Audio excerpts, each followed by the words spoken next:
Olá, sejam bem-vindos à nossa nova série Espiritualidade e Ciência. Começando hoje com o tema Espiritualidade ajuda saúde mental e do corpo. E a gente começa com a ideia da posição de mãos sobre a cabeça de pacientes em hospitais.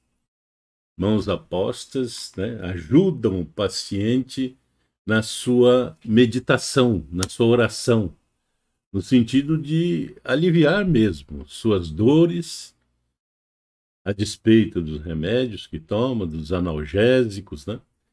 E aparece uma figura para nós num hospital de São Paulo, bem típica e verdadeira, logicamente, fruto de uma pesquisa elaborada por vários institutos já aqui no Brasil. Então, é a nossa realidade, é a ciência encontrando a espiritualidade nos nossos caminhos de hoje, sem refutar. Então, nós temos aí, olha aí, são vários institutos, né, vários institutos no Brasil, por exemplo, Sociedade Brasileira de Cardiologia, o Instituto de Psiquiatria da USP, com um programa chamado PROSER, que é um programa de saúde mental baseada na espiritualidade. Faculdade de Medicina da Universidade de Juiz de Fora, também com o programa NUPES, que é o Núcleo de Pesquisa em Espiritualidade e Saúde. Então, o paciente auxilia a cura de doenças físicas e psíquicas. E isso é uma coisa muito interessante, muito importante. Extremamente importante. São pesquisas constantes e aprofundadas sobre a espiritualidade dos pacientes, dos profissionais de saúde também, dos parentes no auxílio da cura e amenização desses sintomas. É uma coisa, é uma realidade presente. Mas isso não acontece só no Brasil, logicamente, acontece também em outros países, em instituições como a Escola de Medicina de Stanford, muito presente, na Universidade de Duke, Universidade de Flórida, Universidade do Texas, Universidade da Colômbia. São vários institutos entre Brasil e o mundo acontecendo isso. Também Universidade de Munique, na Alemanha, na Universidade de Calgary, no Canadá, e o Royal College of Psychiatrists, no Reino Unido. Até difícil falar isso. Mas isso comprova que as pesquisas são extremamente presentes, que estão acontecendo todos os dias, estão evoluindo, eles estão criando mecanismos e até dispositivos de análise constante desses fenômenos que têm acontecido, que hoje já não é mais um fenômeno, é uma constatação de uma pesquisa. Então, isso comprova a nossa realidade de hoje. Por outro lado, então, a gente está vendo o lado bom da história, que é o lado da boa oração, da boa vibração. Mas se acontecer o outro lado, também prejudica, também. E os médicos e os pesquisadores desses institutos estão bastante atentos a essas situações. Do tipo, pessoas com raiva, com rancor, com orgulho, né, medo, egoísmo, são situações presentes na nossa vida. Então, sem nenhuma disposição para melhorar, por exemplo, eles encontram isso também. Pacientes sem nenhuma disposição para melhorar. Pacientes que de repente falam coisas ruins, pensam coisas ruins, ou eles recebem de algumas pessoas do tipo assim, realmente a situação está difícil, está muito terrível, não sei não, né, o que vai acontecer com isso. Não sei o que vai acontecer com isso.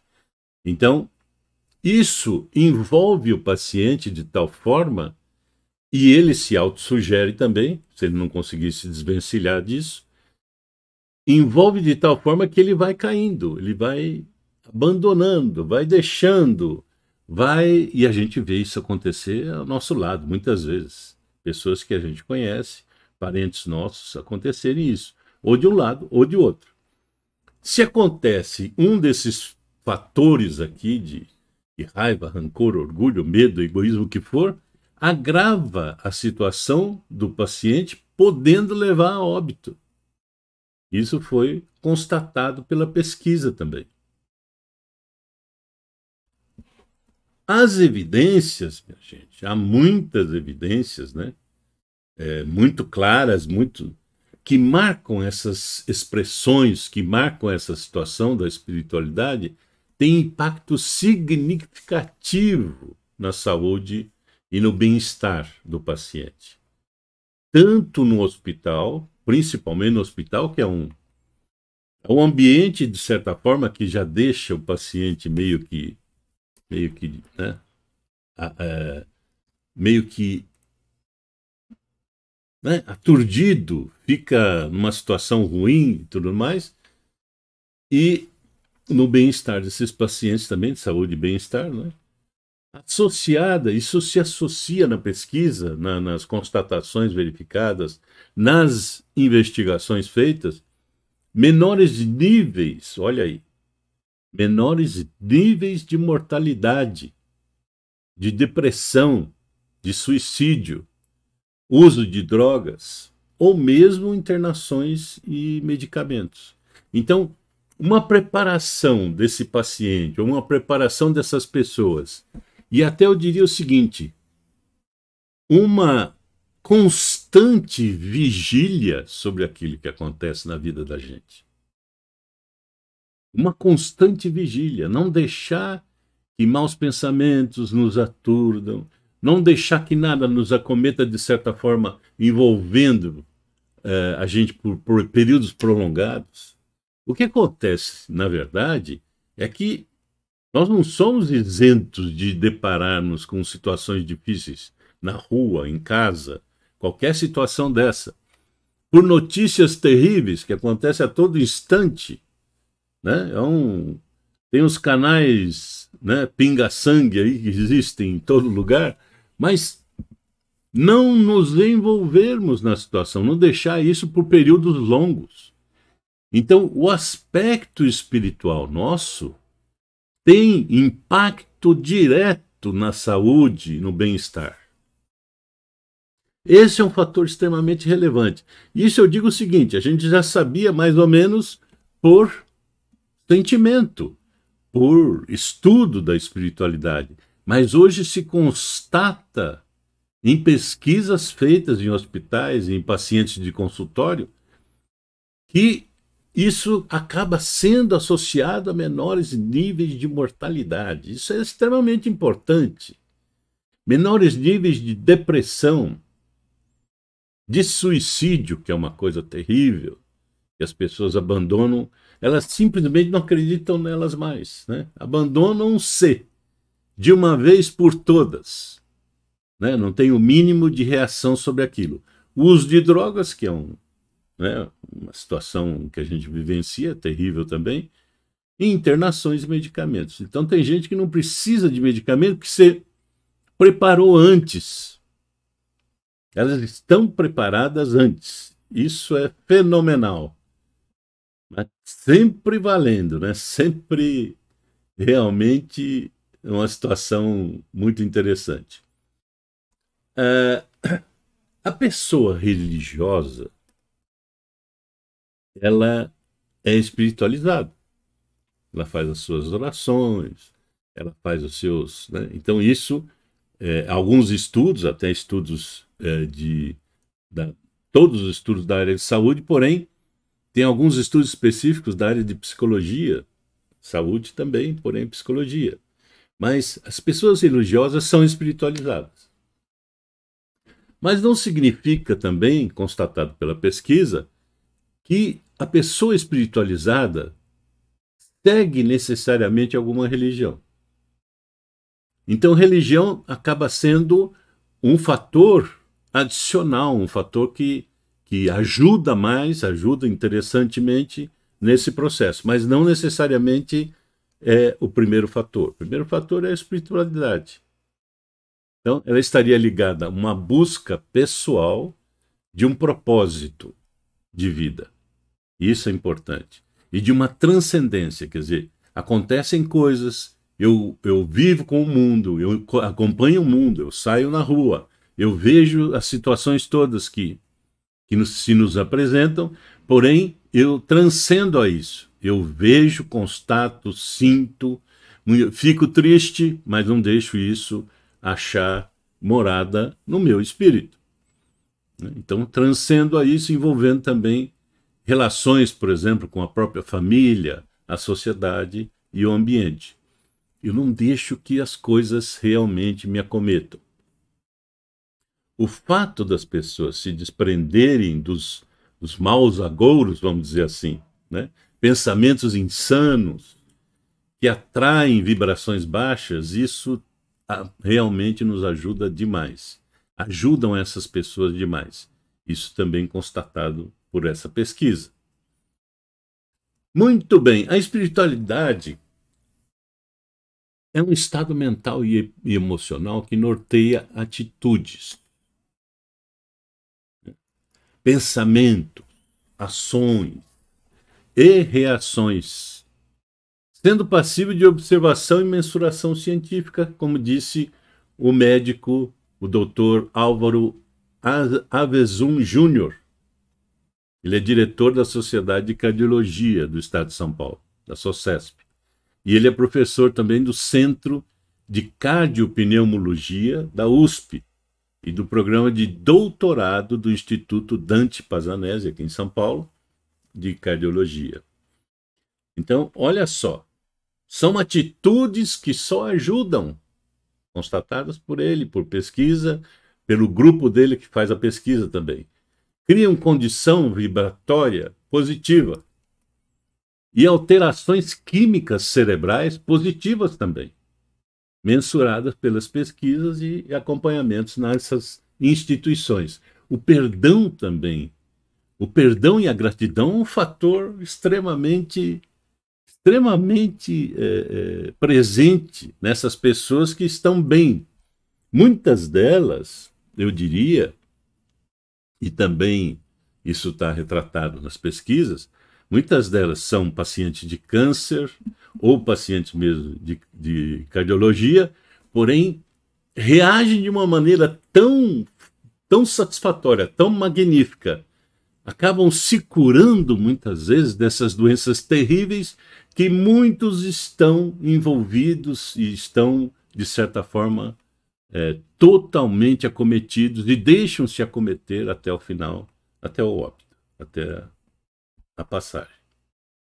Então, olha só que importante essa constatação: perdão e gratidão. Então, perdoar sempre e ser sempre grato por tudo que você tem, por tudo que você passa, por tudo que você realmente tem de oportunidade aqui entre nós todos. Então, acompanhamento nas instituições constata isso.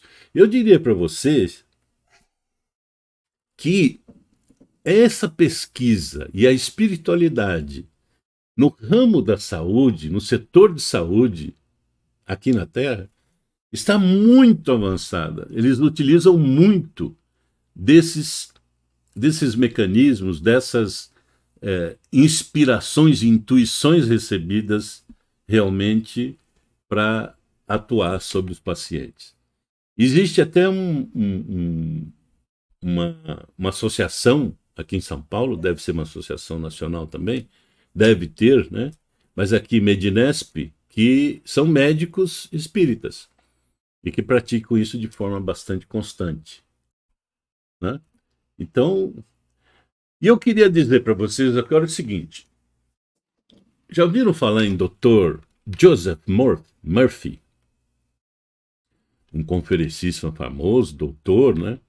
E ele editou aquele livro, ele escreveu O Poder do Subconsciente, que é um best-seller mundial. E ele diz assim: você é um jardineiro e planta sementes, pensamentos em seu subconsciente o dia inteiro. Na medida em que semeia, terá colheitas em seu corpo e em sua mente, em seu ambiente. Cada pensamento é uma causa, diz ele. Quando os pensamentos são harmoniosos, o subconsciente responderá harmoniosamente. Podemos moldar nosso destino até através daquilo que pensamos. Olha só que fabuloso, Dr. Joseph Murphy, O Poder do Subconsciente. Vale a pena ler, vale a pena estudar e seguir. Ele tem até um guia, né, o guia do Dr. Murphy, que pode ajudar na sua conduta alinhada com bons pensamentos, e são pensamentos assim que você pode seguir semanalmente. São 52 pensamentos, ou o que ele disse também, orações, que você deve praticar semanalmente. Então, 52 dá um ano, tempo suficiente para curar qualquer doença. Eu acredito nisso. E recomendo a você ler esse livro do Dr. Joseph Murphy, Poder do Subconsciente. Muito bem, minha gente. Existe um estudo aqui no Brasil de psicólogos ali da área da Universidade Vale dos Sinos, no Rio Grande do Sul. Foi Regina de Oliveira e José Roque Jungs, são psicólogos, e eles constataram no estudo deles, foi uma pesquisa exploratória que eles fizeram, constataram o seguinte: o importante salientar que essa pesquisa nossa não teve como foco a religião, mas a espiritualidade e religiosidade, as duas juntas, em sua relação com saúde mental, em que a espiritualidade e a religiosidade exercem uma função fundamental para a harmonia e o equilíbrio entre as dimensões do ser humano. A espiritualidade e religiosidade foi definida aqui nesse estudo como uma energia vital. A análise desses dados, ela demonstrou que a espiritualidade e religiosidade, quando bem integrada na vida da pessoa, contribui sempre de forma positiva para a saúde mental. Certo? Ok, minha gente? Então, o que na realidade nós devemos observar? O que nós concluímos dessas pesquisas todas, dessas análises todas? E veja se você concorda. Nós somos seres espirituais. É a primeira conclusão. Porque recebemos essas benesses todas e essas possibilidades todas de dar a volta por cima em doenças que muitas vezes são doenças terminais. E são doenças que parece que impossíveis de se combater. O segundo ponto, a espiritualidade é meio de vida, não de morte. O terceiro ponto, saúde mental depende do estado de espírito de cada um. Olha aí. É isso, é o estado de espírito. Né? Pensamentos bons geram um estado mental e físico bons. Outra constatação, outra conclusão. O quinto ponto, vibrar bem pelas pessoas enfermas dá ótimos resultados. Emanar pensamentos bons, vibrações boas. E isso os médicos, os pesquisadores já constataram também de uma forma plena. E o sexto ponto, o bom humor, a alegria, estado de felicidade, atitudes positivas previnem doenças. Então,